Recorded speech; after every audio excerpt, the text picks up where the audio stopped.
Good morning, ladies and gentlemen, and welcome to the Coffee with Craig show. We'll be talking about commercial real estate in Central and Eastern Europe. Good Tuesday morning, and welcome to the Coffee with Craig show. A lot going on this week. We have the Women in Real Estate Awards tonight, Tuesday night here in Warsaw, so it'll be interesting to go see. We're the international media partner of that, and a couple other, and ULI as well. ULI tomorrow, Thursday. Tomorrow and Thursday. Interesting conference on Thursday. Yeah, a lot going on. And then also on Thursday evening, quite a few different events going on. So real estate is hopping. A lot of things going on, I think, before the summer. Yeah, a lot of events before the summer and trying to get them in. Lots of interesting things going on throughout the region. Exactly. Next week, we'll be in Serbia, in Belgrade at the REBIC conference and moderating one of the panels, and we're the international media sponsor there as well. So we hope to see you in Serbia. If you're down there, let me know. We'd definitely like to come by and see you. We're there Monday through Friday. Also, the week after in Prague as well. A lot going on in Prague at the same time. So a lot of meetings there, so we'd definitely like to meet up with you there.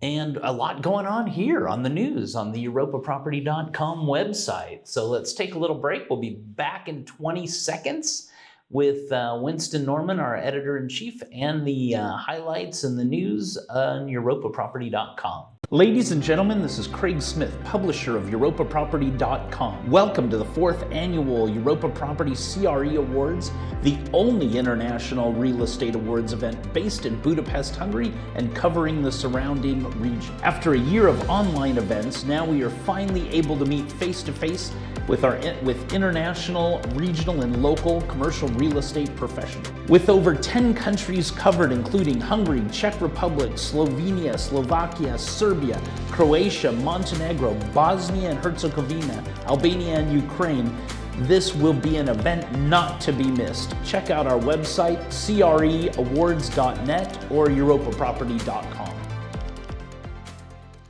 So welcome back, and Winston, great to see you. Hi, Craig. Yeah. Great to still be in the Warsaw office. It's always nice to be here in the headquarters, and I like that we're in the jungle room today. Which yeah, is always, I like the jungle room. Always a lot of fun. Always a lot of fun to be in this. Definitely have jungle weather today. Jungle weather as well. Quite humid. So and hot. So. Anyway, let's get on to the exciting. Yeah, so there's a lot of reports coming out just lately from the first quarter, and now a lot of agencies are releasing warehouse market reports, and JLL have summarised the first quarter of Poland's warehouse market. And they've been analysing the behaviour of investors, developers and tenants, and the highlights from the first 3 months include that net demand for warehouse space increased by 5% compared to the same period last year. And tenants still mostly look at the big 5 markets. Sure. And the logistics industry and retail chains saw the most interest in leasing for the first 3 quarters, and it totaled around 900,000 square meters, and that was in the shape of new contracts and expansions. Developers are implementing their plans to build speculative developments, so that's an increase in development. It was only build to suit before, but now they're risk takers.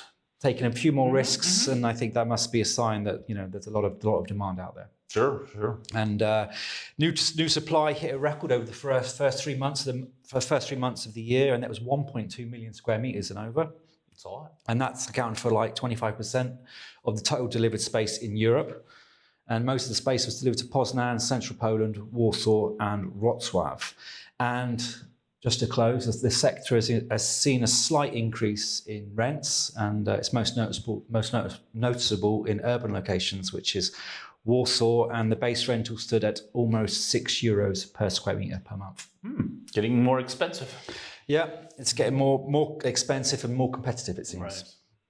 Right. Staying in the logistics industry, and Panattoni, they're launching a new logistics centre in Radon. It's going to be called Panattoni Park Radon, and it will have an area of around 45,000 square meters. And the first 2 buildings are to be completed at the beginning of 2023, and they've been leased already to logistics and grocery sectors. So 2 very strong tenants and lots of demand there, as we know. And this is the second largest city in the region for real estate or warehouse sector development. And according to Panettone, it's an excellent location and has huge potential because there's a steady access to workers from a population of over 200,000 people. Oh, a lot. Okay, big. So it's a growing area. Big pool to pick from. Big pool to pick from. Moving away from Poland and in Serbia, and Ava Shopping Park has opened in Belgrade. Ah. This is a new development by IKEA, and it's opened up just next door to the IKEA Centre in Belgrade. Oh, I'll go by and see that next week. You can go by and see that next week. Yeah, I thought I'd let you know about this. It's an investment of 55 million euros, so quite a big one, and it was opened by the Belgrade mayor. And he says that this new investment is contributing to the tourist attractions offered in Belgrade, and it's given work to around 400 people. So sounds like an interesting retail park development there that you can go and check out next week. Yeah, it's even a tourist spot. Good. Tourist spot. Yeah, I think it's in a very nice park there. I think you've probably been there before. And IKEA announced that they've invested around 125 million euros into the Serbian market to date, and this is a clear sign of their continued interest and dedication to the market. Yeah, they had a big land bank there, so for several years. So yeah, not surprising. Staying in the retail sector and moving to Romania, and Synergy Construct is building a new retail park in northern Bucharest. This is Lemon Retail Park, and it's an investment around 15 million euros. And it's set for an opening in September. A lot of retail today. Yeah, a lot of retail. And according to CBRE, the retail park format and these smaller type retail centres around logistics and residential areas throughout the country are very common today.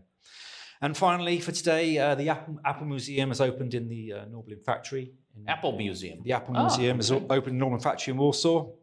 So now technology fans can learn all about the world's largest technology firm, Apple. It's the biggest collection of Apple products in the world, apparently, with 1,600 exhibits. And visitors will learn about the technology giant's history through an audio track based on the company's timeline and development. Wow, so that's interesting. Yeah, Norblin factory is really a great spot, and definitely has improved the lifestyle of the people. Yeah, lots of interesting things going on there. So if you're at a loose end this weekend, you can go and check out. See the museum. The history of Apple. It's funny, we knew Apple before it existed. I remember when they started, and now there's a museum for it. That's a bit scary, isn't it? Yeah, they're still going, I think. They're still going, and interesting to see what they're doing. Probably some of the first computers and stuff that I remember. Yeah, I think it's for these new mixed-use developments. This is a very interesting project, and it needs something to bring the interest to people, not just shopping and work. Right, and food, and greasy food, which I also like. It's an interesting bit of culture. Yeah, good. Well, we'll definitely have to check it out this weekend. So thank you for that, Winston, and thank you all for joining us here on the Coffee with Craig show, and we will see you tomorrow morning. Click here to subscribe to the Coffee with Craig show, and don't forget to share it with your friends.